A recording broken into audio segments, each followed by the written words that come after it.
Hi there, it's Carl Irwin, the Common Magician, and we're going to take a look at something, a bit of a follow-up to a recent video, one that I put up yesterday. And you would have the spectator shuffle the cards until they are absolutely pleased that the cards are in no particular order, and cut the deck all that they want. And then what we also have is we have an envelope, and an envelope that's going to be sitting out here throughout the duration. What we were looking at in the last video, not specifically, but in the course of conversation, was this trick that cannot be explained kind of situation. And what you have in that is an open prediction, which is what this represents right here. You have the open prediction, and then you have a deck of cards that is shuffled by the spectator. The idea is that the spectator shuffles the cards. Hopefully, through the course of presentation, they're the only ones that handle the cards, and then you've got this envelope that's in full view from beginning to end throughout the shuffle and everything.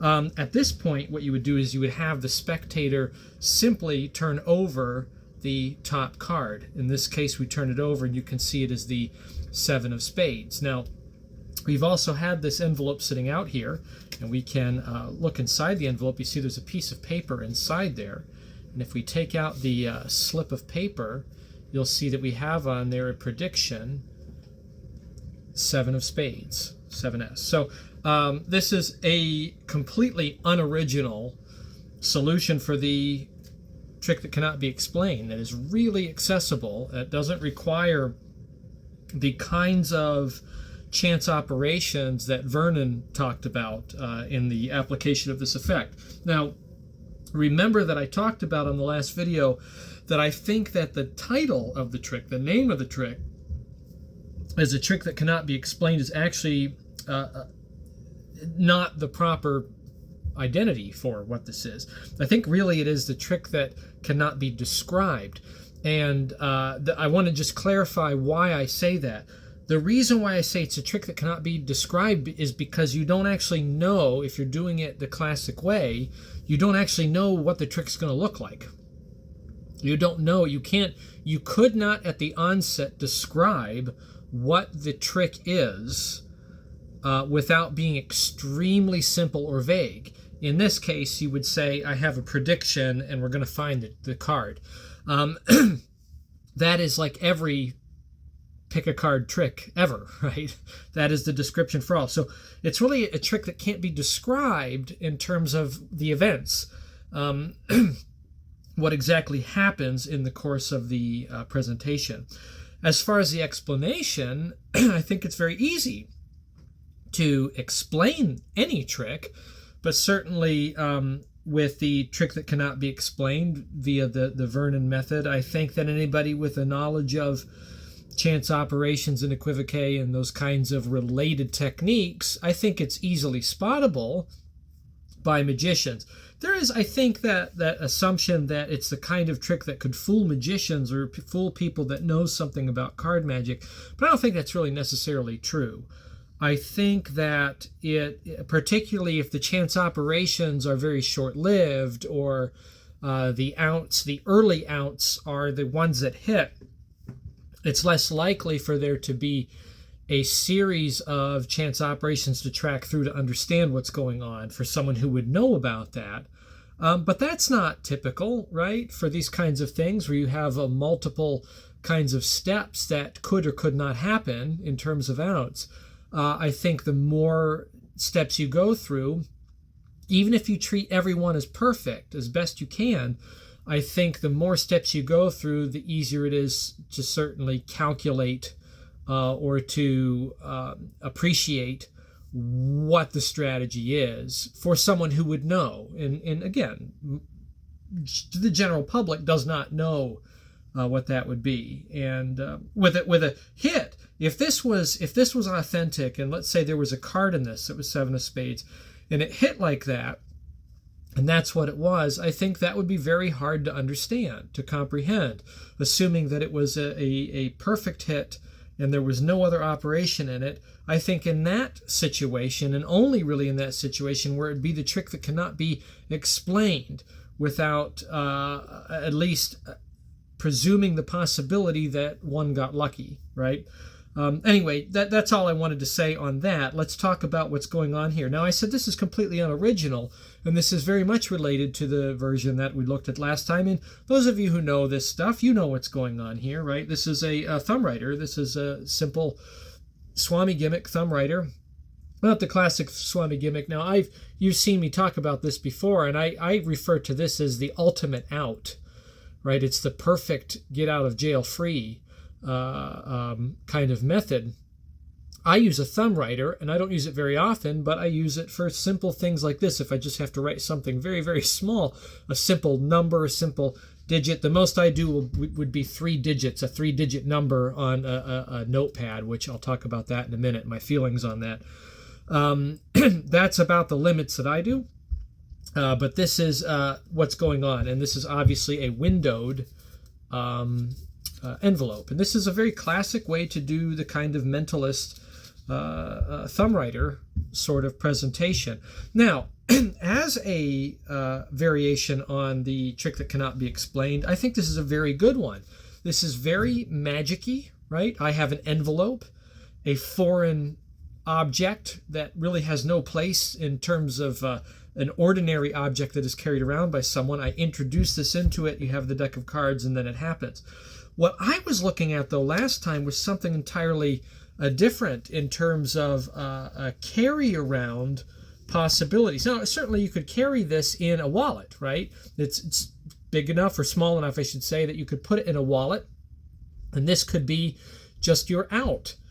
You could use it as an out when something goes wrong, although we talk about that. I've never had that happen. I've never had to do something like that, but you could do it. You could keep it in a pocket, and you could resort to it, or you could have a variety of different presentations in effect presentations that end with this, and you could do many different kind of presentations at different times, really just using this one method. That is a possibility, but I was looking at something a little bit more organic that I had been thinking about, and that is just to use a sticky note in a wallet.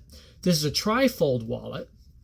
Could be a bifold or a trifold, and in this case, just having it on the outermost fold and keeping this in the pocket. And if you have your thumb writer or Swami gimmick or nail writer, whatever, I'll talk about this a little bit more here in a moment, just to cover my bases on the discussion of thumb writers.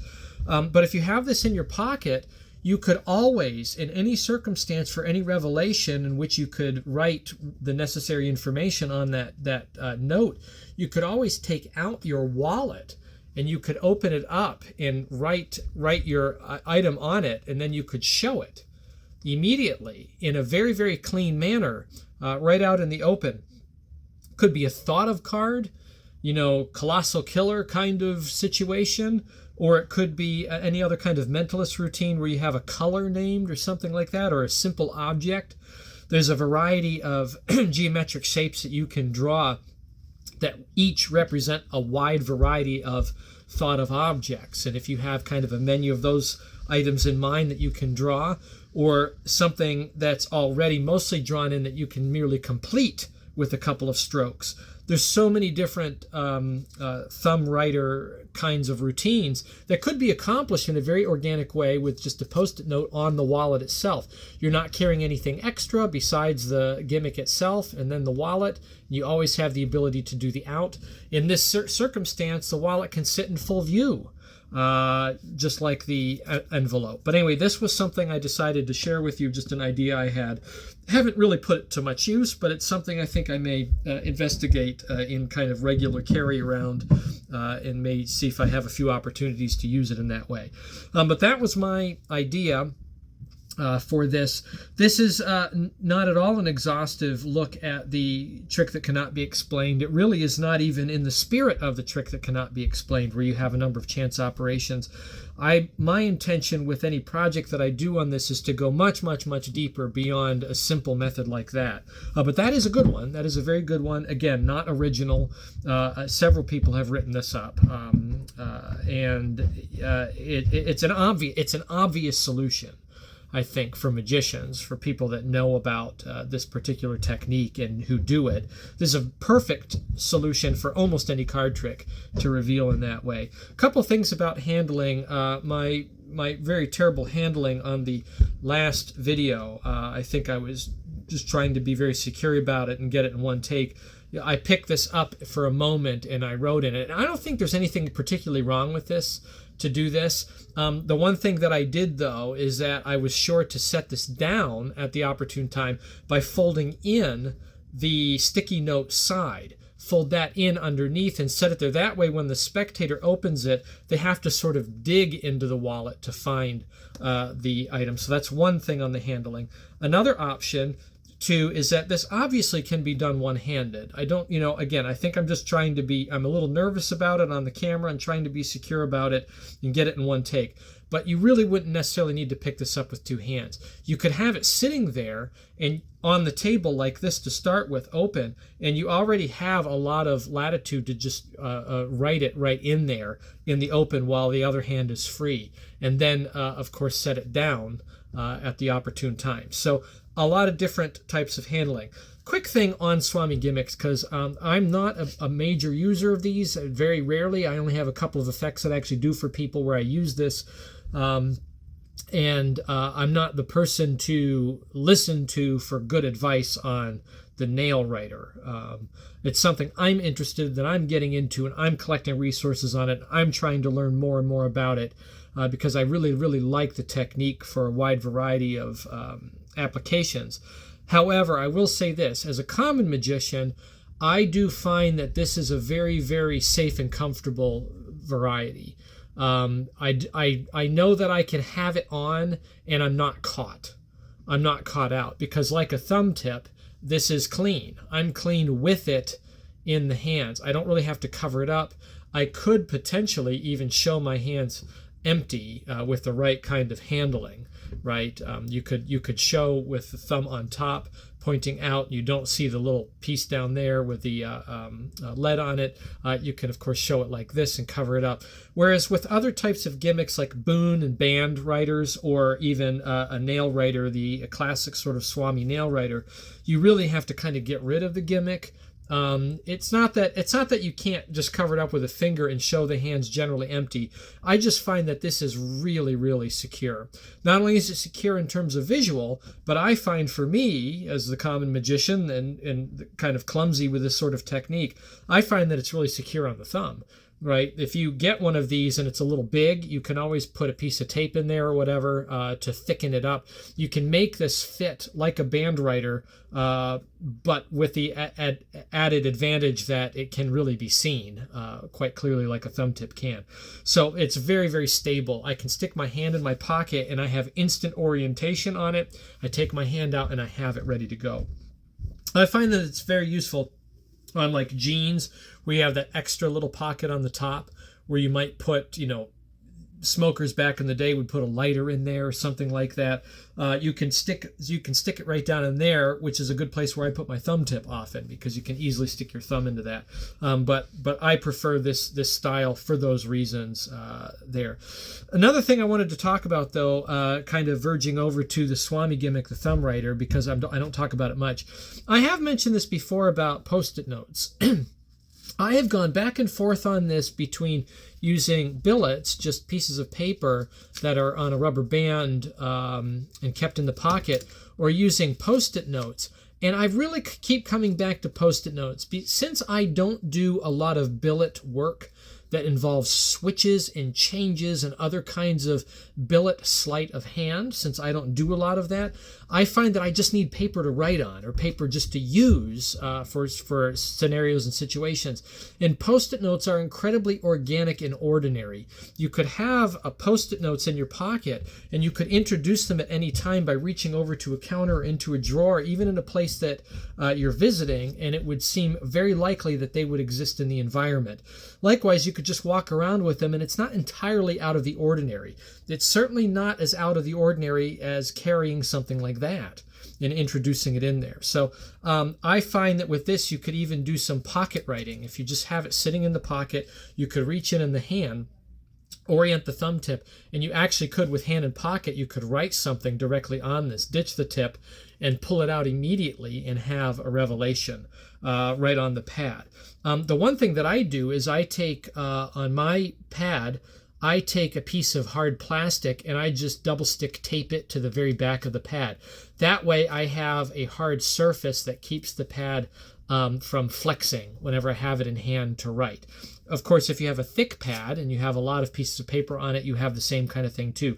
But I find that this size is a little too small. The large full size is a little too big. This medium one is really, really nice with respect to holding in the hand and then just writing in the hand, because I can sandwich it between the first finger and the pinky, and then my thumb is free. So the one trick that I do is I just ask for a 3-digit number, right? And they'll name whatever it is, maybe 279. And I can, with one hand, I can write that on there after I've put the pencil in their hand to hold it. I can hold this over the hand. I can drop it in the hand. They can pick it up, and then they can see the writing on there that I've done. So very, very easy to handle. Very easy to handle. This is just how I kind of think with this in my very, very inexperienced hands. So just a few ideas there on that. A couple ideas on revelations, like, for example, for the open prediction, using a wallet instead of the envelope, or you can put the envelope inside of the wallet. One thing that I do with the envelope is that I put a piece of cardboard on the inside. It's actually a piece of thin vinyl in there, so that I have a hard surface to write against, and I just have it taped to the face.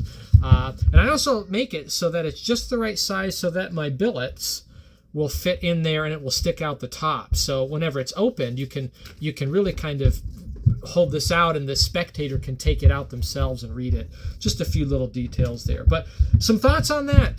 Thumb Writer Swami gimmick, card trick that can't be explained, using a wallet for and a post-it note for the ultimate out or the ultimate revelation in almost any kind of presentation and circumstance. And I wish you the best of luck with that. Good luck. Happy magicking.